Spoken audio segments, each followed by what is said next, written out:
महत्त्वाचं सूत्र सांगितलं, कित्येक तरी जिल्हाभरातली स्टेटस भाऊ लोकसभेच्या निवडणुकीच्या दिवशी कांदा आणि त्याच्या शेजारी बोट ठेवून होतं. हे कर्म तुमचं आहे, हे सूत्र तुमचं आहे, हे आंदोलनाची परिभाषा आहे. भाऊ सांगतात मतापेक्षा मोठं आंदोलन नाही, मतापेक्षा मोठं राजकारण नाही. मतातलं राजकारण आणि आंदोलन जर समजून घेतलं आणि परमेश्वर कृपेने सगळ्या शेतकऱ्यांच्या मनामध्ये कांद्या विरोधी, निर्यात बंदी करणाऱ्या व्यवस्थेविरोधी राग होता.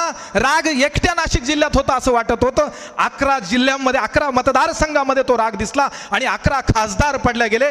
जिथं चांदवड आणि देवळा यांचं कधी जमू दिलं नाही म्हणे. चांदवड आणि देवळा यांच्यामध्ये प्रांतवाद आहे. तिथं उत्तर महाराष्ट्र एका पुढाऱ्याच्या तोंडून संसदेमध्ये बोलला गेला. तो उत्तर महाराष्ट्र हा शब्द प्रशासकीय भाषेत वापरत होता.